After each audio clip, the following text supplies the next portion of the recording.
welcome back. Welcome back. So today, I don't think this video is going to be too long.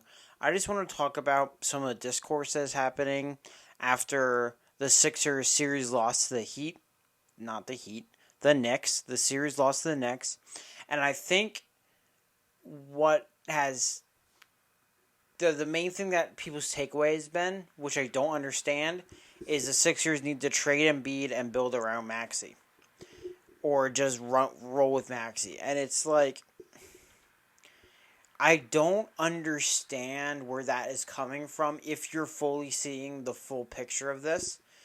And it's pretty simple to see what's going on when you look at how this season has gone, right? Because when the season started, it was Joel's the MVP candidate. We are one of the top teams in the East. We were like top 3 the whole time. So it's like, we're a contender, Joel's the MVP, and then he gets hurt, and we couldn't beat a soul, right? We couldn't beat anyone. We couldn't beat bad teams, good teams, because we were the bad team. And why is that? Well, mostly because the team's built around Embiid, sure.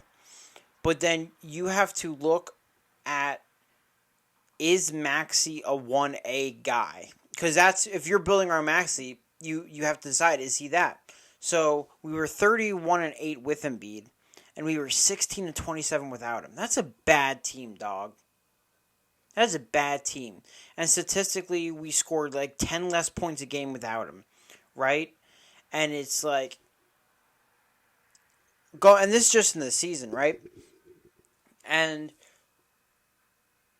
the thing with Maxey, right? Maxey's an excellent player. I love Maxey. I'm excited for his growth.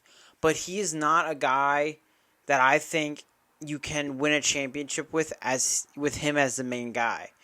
You need him with Embiid or someone else, right? Because he can get you those buckets, right? He can play the tough defense as much as he can, but he's not orchestrating wins, right? It's just the playmaking is not there at an elite level, and he's not running a team quite yet. And I think the main thing you can see how this is in the playoffs and those non-Embiid minutes, right? And they were staggering minutes with Maxey on the floor and Embiid off the floor. And so when Joel was off the floor, the net rating was minus 50. Minus 50. And when he was on the floor, it was plus 0.87. Like, such a huge difference. And it's like, we were so much better on offense with Embiid on the floor. Like, the offense is 124 offensive rating. And when he's off, it was 78. It's like, and whenever he got off the floor, the Knicks would make these like 12-2, 15-0 runs on us. And it was like, and then the Embiid minutes would be catching up. And if we didn't catch up, we would lose. And that's how we got these close endings every time, because Embiid couldn't sit. And then he was gassed by the end. Maxey doesn't have that gravity that Embiid does that made us so much better. Embiid was on one leg and had Bell's palsy, so his face was half paralyzed. And he still had enough gravity to make us a good team when he was on the floor. Maxey is like, if I were to make a comparison, he's like a Kyrie Irving, right? And Kyrie Irving is an excellent player, amazing player. But he has never been a one option. He's been questionable as a 2 sometimes, and I think that's when we start to think of, well, we might need someone else, like maybe a Paul George or someone. Because he's a good 2, but it's like when we had Harden, there was more stability in the offense, right? Long-term wise, right? And there were things that were better when it was just Maxey for sure. And Maxey has been amazing. This isn't a knock on Maxey video, but it's be careful when you're talking about trading Embiid to fully lean into the Maxey movement, which I'm all about Maxey, but we need to understand how good Joel Embiid is. That when he's hurt, he's still the most impactful player on the floor, either side. Either side. So it just gets a bit reckless when you're doing for real takes, people getting paid to talk about the sport, saying, well, I've seen enough, it's Maxey. It's like, okay, we know Maxey's really good, but did you see the team without Embiid? When it was just Maxey being the lead, we were a sub 500 bad team that would have been a lottery team. We were nearly 10 games under 500. We were over 10 games under 500 when we just Maxey or whatever it was, right? Like, that's bad. That's really bad, okay? And it's not saying that a team led by him couldn't be solid if it was built correctly by him, but that's not what we're dealing with here, right? And it's just,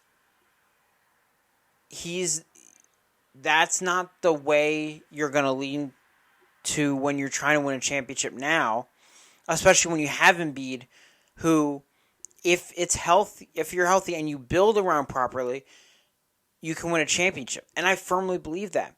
And our team building has been bad. It's been bad. I think the 2 best years we've had a chance to win, maybe 3, right?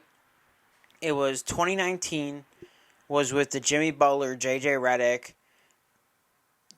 Tobias Harris, that team. The issue with that team is the bench depth was really, really bad. Like, terrible. And it was just, there was not enough. And we almost got to the conference finals, but it just wasn't enough. Then you have, like, the 2021 team, and that was a really good team, 1 seed, but you lose to the Hawks because you lose Ben Simmons' value entirely, right? And then the whole team goes, right? So then that team wasn't built strong enough, and Ben Simmons was Ben Simmons. And then there was this year, and I think this year was the best team overall, and we still saw the depth got bad during the playoffs.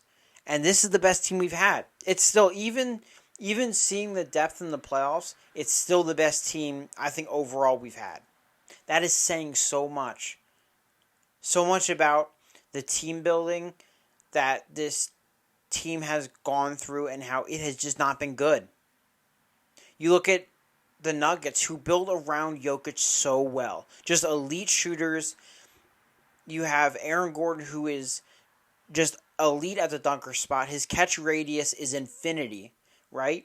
And then you have KCP, you have Michael Porter Jr., you have Jamal Murray, who are just elite shooters, elite scorers.